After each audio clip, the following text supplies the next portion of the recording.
We're going to continue talking about acids and bases today, and you are going to love it. It's so much fun.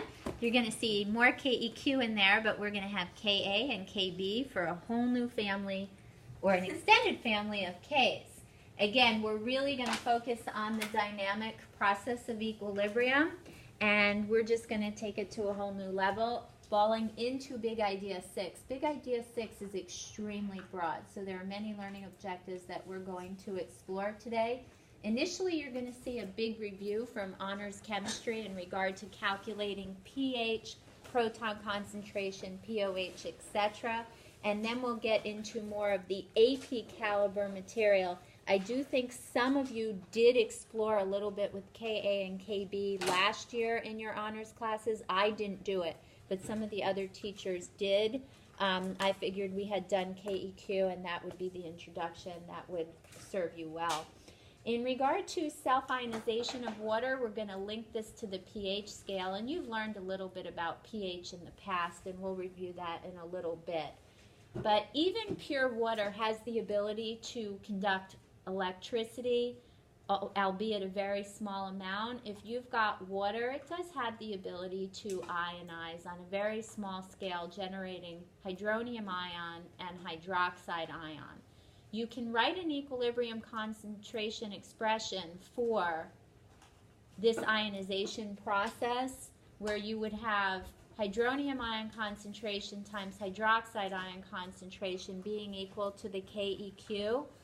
And when it's for water, all by its lonesome, instead of KEQ or KC, we use KW.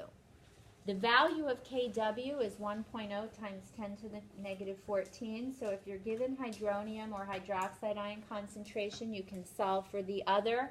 If you're not given either, you assume x squared, and you can take the square root of 1 times 10 to the negative 14 and get 1 times 10 to the negative 7. And that constant is provided to you on the back of your periodic table or on your formula sheets. Again, in the equilibrium section, we talked briefly about Ka and Kb last time, and now you'll see the Kw expression.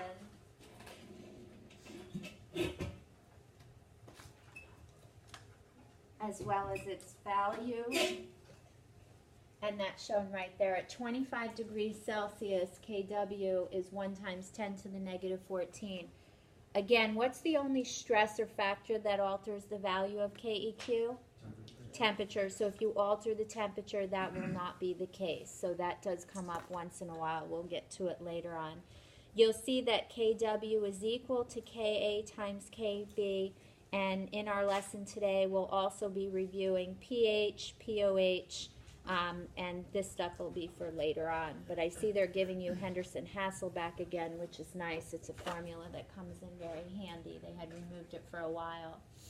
So Kw is for any aqueous solution, and you can use this formula very simply, not something you would have difficulty calculating with a calculator, although I do want to make sure that you are able to calculate it just on paper, because there would be some instances where you wouldn't get a calculator on these types of questions.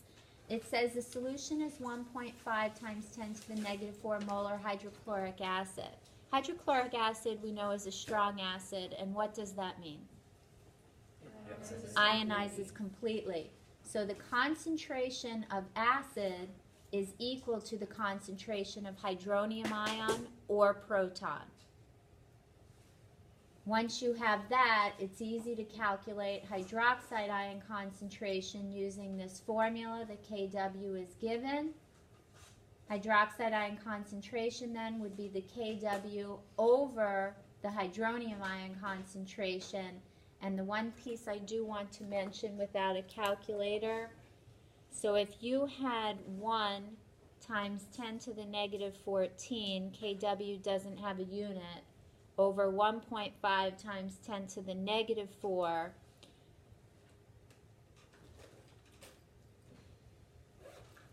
that's equal to the hydroxide ion concentration. You have 1 over 1.5. That's essentially 2/3. times 10 to the negative 14 minus negative 4. So this is 0.67 times 10 to the negative 10. That's 6.7 times 10 to the negative 1 times 10 to the negative 10. And without a calculator, you have a hydroxide ion concentration unit with molarity as such. So you do want to be able to do those types of things in your head without a calculator. It shouldn't be an issue. If you have trouble going from here to here, you could do 2 halves over 3 halves is equal to 2/3 as well. So whatever works for you is fine. So how do we know that the concentration of HCl is equal to the concentration of the hydroxide? It's not. We know that the concentration of hydrochloric acid is equal to this, which is the same thing as this. And you tell me why those concentrations are equal. Oh, because it's the conjugate acid. Nope. No? Second guess. Is hydrochloric acid a weak or a strong acid? Strong, which means that it ionizes completely. Which means that it has the same, okay. You got it. And that's a very important point, because if you have acetic acid does not ionize completely.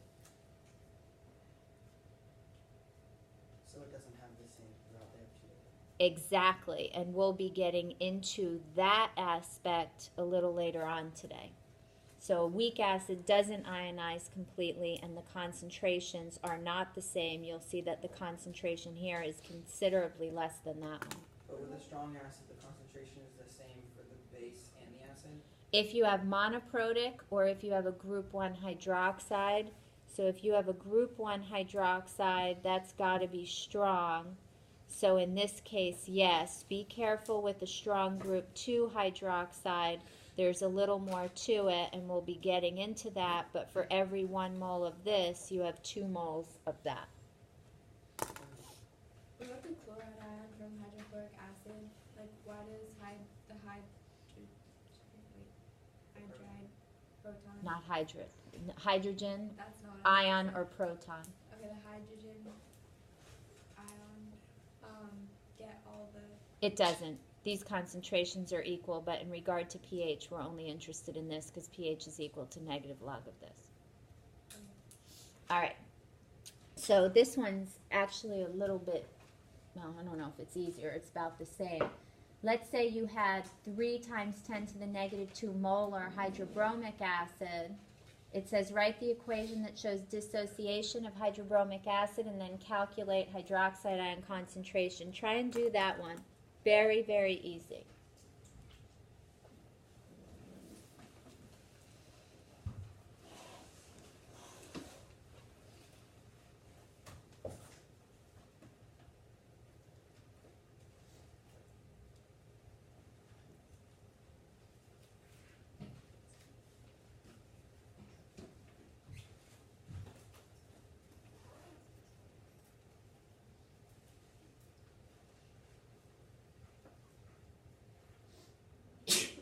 Bless you.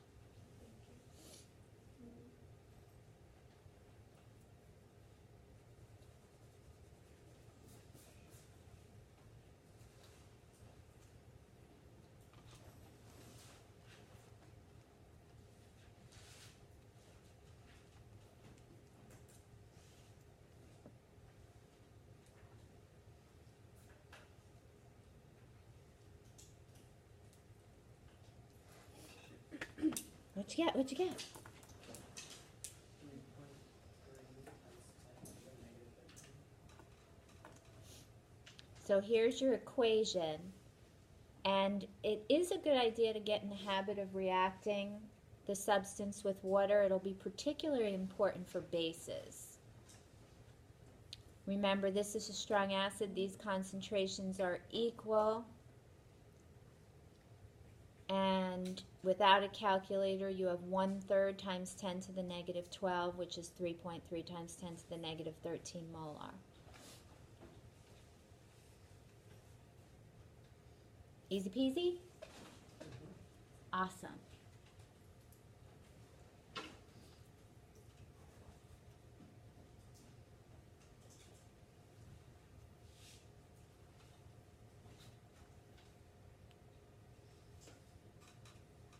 Alrighty, we are going to pick up with pH and POH. This you probably did learn quite a bit of in honors or maybe even in middle school, I'm not sure. So pH and POH. POH was proposed by Soren Sorensen, truly a cool name, 1909, and pH stands for power of the hydrogen ion. And there are several problems or formulas here that will allow you to convert from concentration of proton or hydronium ion, those are essentially synonymous, to pH, and then we'll also learn how to do it with POH if we have a base. So proton concentration is equal to 10 to the negative pH, so if they give you the pH, it's 10 to the negative power. If you have proton or hydronium ion concentration or the concentration of a strong acid, pH is negative log of that. In the first one, it's very simple. It says calculate the pH of 1.5 times 10 to the negative 4 molar hydrochloric acid. Again, strong acid, so you can assume that's hydronium ion concentration. And then we just do the negative log of it. I want to show you a few things in the calculator. You can use any calculator you want on part 2, almost any calculator you want on part 2. Off this one, I just type in negative log 1.5 EE negative 4. The sig figs are a little bit funky here. I was given 2 sig figs. My sig figs for pH or POH start after the decimal point, so my answer here would be 3.82. This plugin is the same on this type of calculator. Does anybody have anything simpler than this? All right, so you're just going to hit negative log and type in your quantity. I do want to show you a couple little tricks because sometimes you have to be able to approximate without a calculator. If the proton concentration is 1.0 times 10 to the negative 4, the pH is equal to the absolute value of that exponent, 4. I've got 2 sig figs here, 2 numbers after the decimal point. In the example I gave you, the proton or hydronium ion concentration was 1.5 times 10 to the negative 4 molar. So the pH here, if this number is greater than 1, the pH will be 1 less than the absolute value, 2 numbers after the decimal. The greater this value, this will be closer to 3 than 4. But if they asked you, it's going to be somewhere between 3 and 4, and that'll be enough for you. Will there always be 2 decimal places? Nope. 2 sig figs here, 2 decimal places. 3 sig figs, 3 decimal places. Okay.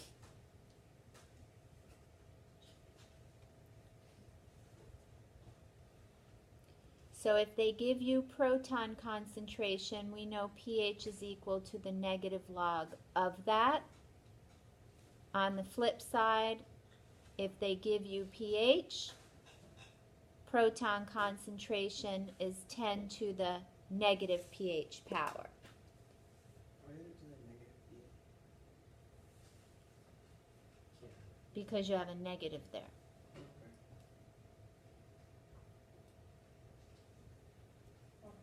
Is it the same thing with OH except it's POH instead of pH? Yep, and you use those for bases. Oh, you have to like subtract something to get. Right, if you have the sum of pH and POH is what? Oh, I forget. pH plus POH is equal to? 14. 14 is correct. And we'll get to that. Of course he remembers it, because the pH scale only goes to what? 14. Oh! And I have a better one for you. If Kw is 1.0 times 10 to the negative 14, I don't know why. I'm going to go get my mirror so I can see.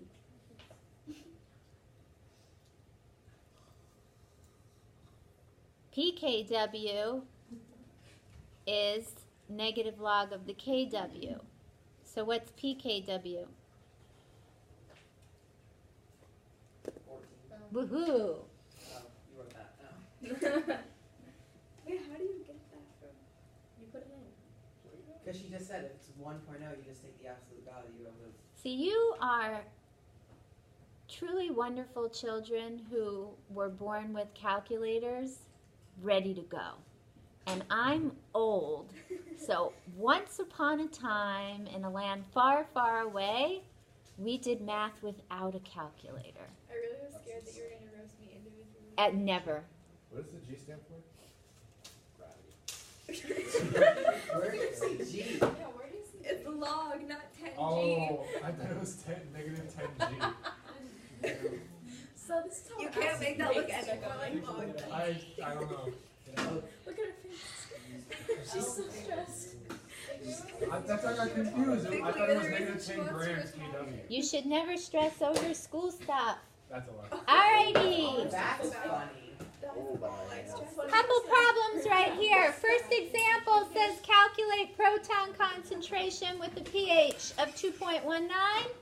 Again, 10 to the negative 2.19. Just make sure if you're solving for concentration, your unit is capital M for molarity. This problem says calculate the pH.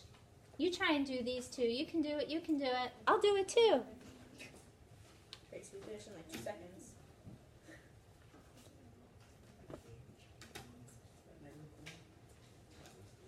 Yes.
How'd we do?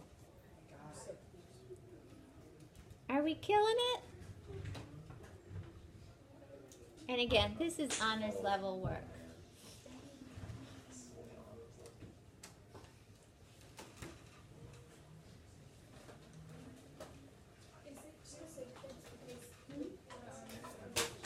Two sigs, two here, and then two sigs, right.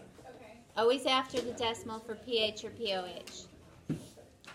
Alrighty, so let's put some of this together and review a little bit with pH and the pH scale.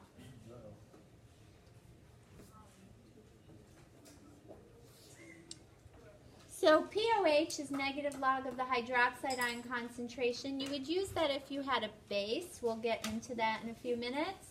POH plus pH is 14, which is also the pKw, the negative log of the Kw, the ionization constant for water. And you can also calculate hydroxide ion concentration similar to the way that you calculate proton concentration. Here's your pH scale. And a pH of 7 is in the neutral range, shown here as proton concentration versus pH. Pure water has a pH of about 7. Milk ever so slightly acidic, but really pretty close to neutral. Blood typically pH of 7.4. When blood pH starts to go too low, like in the 7.2 to 6.8 range, that's when acidosis can kick in. Vinegar. Some of you have salads with oil and vinegar, has a pH of about 3. Lemon juice about 2.5. You never want to see a child sucking on a lemon. That acidic nature of the lemon juice will eat away at the enamel of their teeth. Very, very dangerous. Stomach acid, which is hydrochloric acid, has a pH between 1 and 2. When the acid builds up and kicks back up into your esophagus is when you can get acid reflux. So like 2.5 is like the range. Below that, you shouldn't like touch it. Touch what? Like it's too acidic to be. No. No.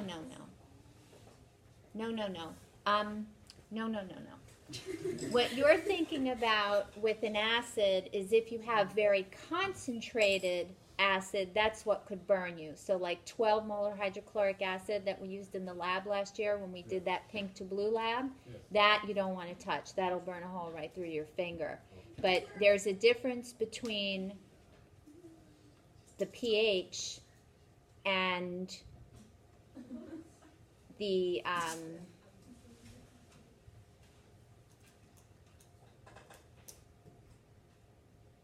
if you had 0.1 molar acidic acid, what would its pH be? So that's 1 times 10 to the negative 1, and its pH would be 1.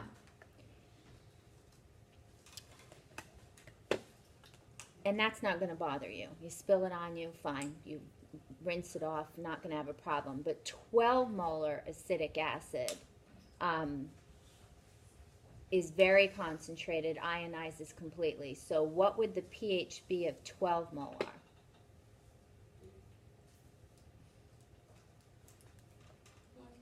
It's actually in the negative range. It's so low.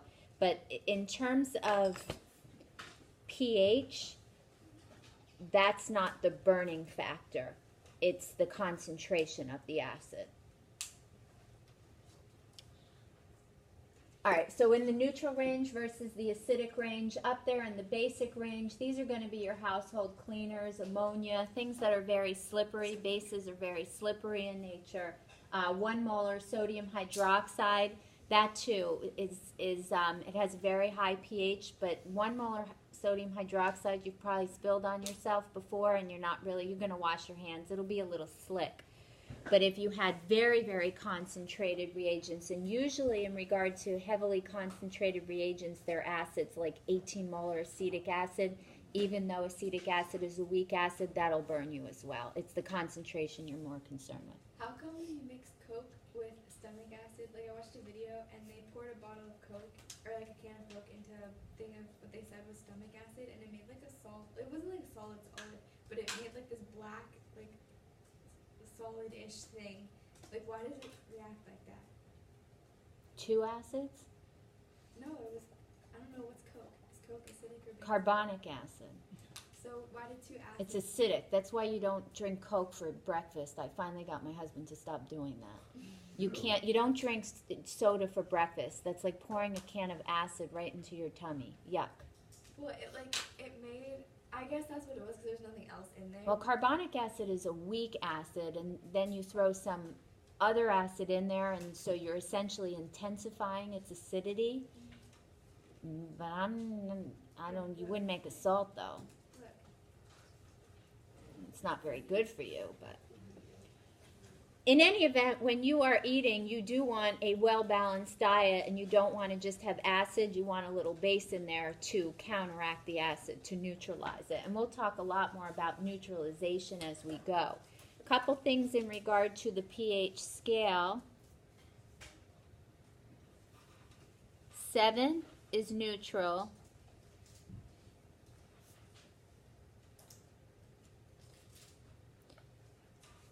Less than 7 is acidic. The lower the pH, the more acidic. So a solution with a pH of 1 is more acidic than a solution with a pH of 3. In this region, you've got a base. And again, the higher the pH, the more basic solution. So, like, the more acidic it is in high concentrations, it can like burn. Especially the stuff. concentration But what issue. happens when you have like a high concentration of a very basic solution? Like, what are the effects of that if it gets? I'm making sounds. You would still want to neutralize it if you spilled like, you know, I've used 1 molar sodium hydroxide, I've used 2 molar sodium hydroxide, I think I've made 3 molar sodium hydroxide, but at some point it won't go into solution. But the higher the concentration, the more dangerous it is. So in the event you spilled 3 molar sodium hydroxide on you, you would try and neutralize that with a weak acid, such as acetic acid. You never want to neutralize it with a strong acid because that could burn you as well.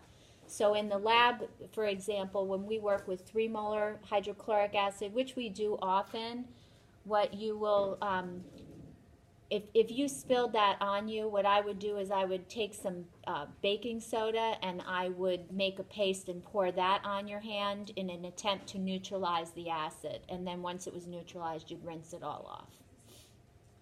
Alrighty? Look, Dr. Kelly. What do you got? I wondered what everybody was looking at. Here, can you put it right on the screen so everybody can see? Here, we'll just put it down. We'll take the glare off of it. I don't want to be in the YouTube video. You don't have any sound. It's okay, you just have to watch. It like made a. Okay, watch, they're gonna do it again. See? I don't know, it was on like some. I don't What know. were you watching? I think I was like scrolling through somewhere and it was like an ad. Like, don't drink soda. Oh, that's Coke. That's why it's that color, Yeah. though. Oh, just because the. Well, it's just all bubbling out. But it's like, look, they're gonna take it out and then it like becomes a. I don't know, maybe not. Okay, never mind. But like, why does it do that? You tell me. I don't know. That's why I'm asking you. All right, research it and let us know tomorrow. I didn't have homework. Don't worry. You have all weekend to do it, baby. Alright. It's all good. All right, couple simple math type calculations. Just be cognizant if you have a group 2 hydroxide. Remember, you'll get 2 hydroxides for every 1 mole of base. On this one, it says, this is all worked out. We'll walk through this and then we'll do a few.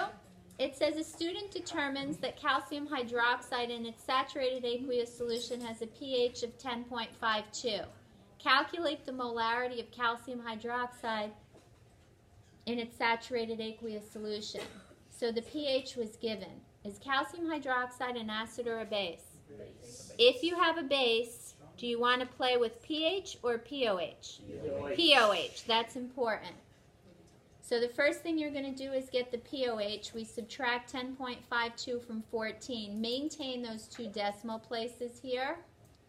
We get the hydroxide ion concentration by doing 10 to the negative POH. Once we have the hydroxide ion concentration, we can get the concentration of the base. Just be careful right here. You have to do some simple stoichiometry.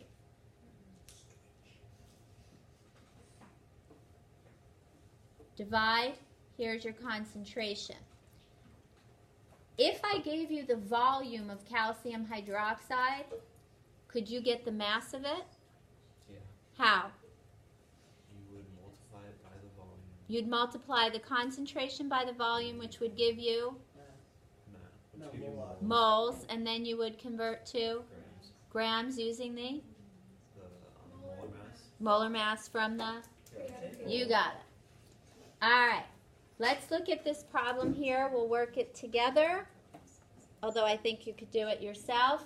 It says a student determines that hydroiodic acid in its saturated aqueous solution has a pH of 3.00. We want to calculate the concentration or the molarity of hydroiodic acid. So that's what was given. How would we do that? 10 to the negative 3. So we're going to get proton concentration first by doing 10 to the negative 3, and that's equal to 1 times 10 to the negative 3 molar, right? So is that this? No, Why not? because it's the proton. And is this a strong acid? Yeah, so the proton and mass. So it's all set. Easy, easy, right? I was like, this is too easy. Very easy. Is this AP concept yet? Now this is all baby honor stuff. Now I want you to keep in mind some of the steps that Josh said in regard to getting the mass, because this problem's a little bit backward. It says, what is the pH of a solution containing 2.65 grams of barium hydroxide in 735 mils of aqueous solution?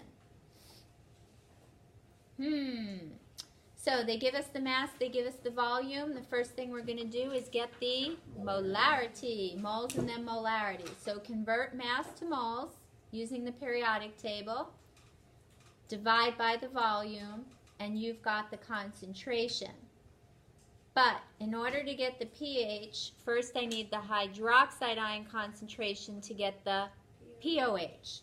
So I'm going to convert to hydroxide ion concentration, and again, there are 3 strong group 2 bases, CBS like the TV station, calcium, barium, and strontium. Once I get that, I can do negative log of it, and then pH is 14 minus. So you've got a framework here. Let's work the second one very slowly together. It says, calculate the pH. That's what I'm looking for.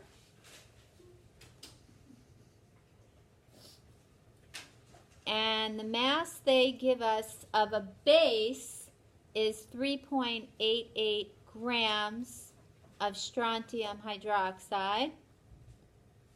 And the volume, I'm going to need it in liters. Move the decimal 3 to the left. Incidentally, there is still a tremendous disconnect here. 1 liter is 10 to the 3rd mils. Note that 1 kilogram is 10 to the 3rd grams. And for some of you, 1 kilojoule is 10 to the 3rd joules. Some of you are all confused with conversions. Alrighty, what do we do? What do we do? What do we do? Convert mass to moles. Convert mass to moles. And then find molarity.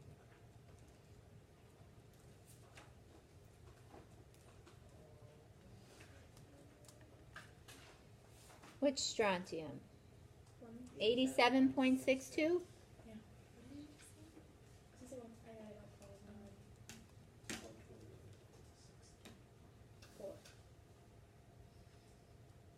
And that's about 121.6, give or take.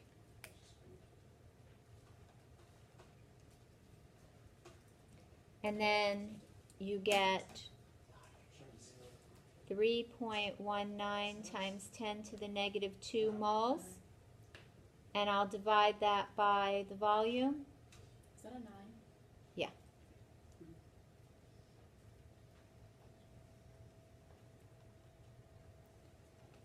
So the concentration of strontium hydroxide, 5.80 times 10 to the negative 2 molar. Is that what you got? Yeah. Alrighty, but we're not quite there. What do we have to do? Find pOH. Solve for OH.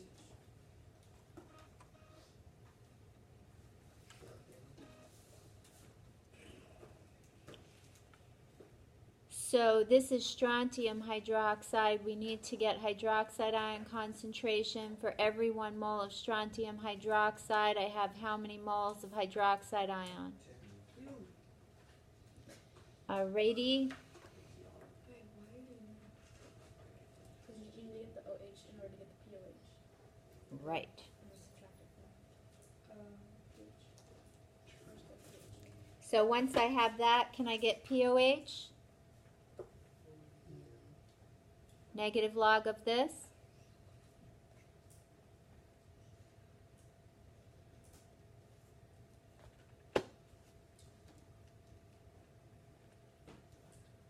Wow, that's puny. Okay, And then how do I get pH? that's 14 minus. Subtract.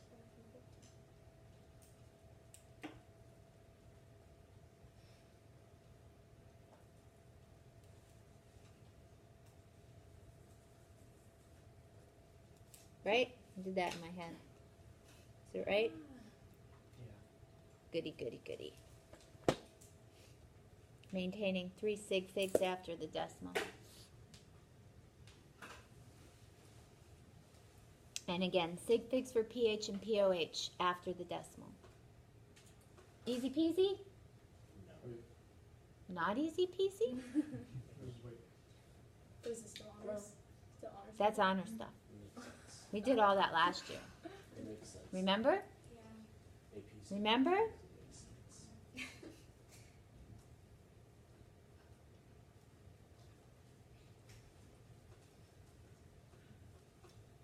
Easy, easy? So you ready for the hard stuff? Alright, so far what we've got from the other day as well is we know how to write a Ka and a Kb expression. We're soon going to learn how to solve them. One thing I really want to make clear is if you have a strong acid, it ionizes completely such that these two concentrations are equal. If you have a weak acid, such as acetic acid, it does not ionize completely, such that the concentrations are not equal for the acid and the proton. And so if we want to find the pH of a weak acid, it's a more involved process, and that's what we're going to get into in a little bit. Questions at this point? All right, so you want to be comfortable with simple pH, POH calculations, integrating basic stoichiometry into it, solving for Ka or Kb, actually not Ka or Kb yet, solving for proton or hydroxide ion from a Kw.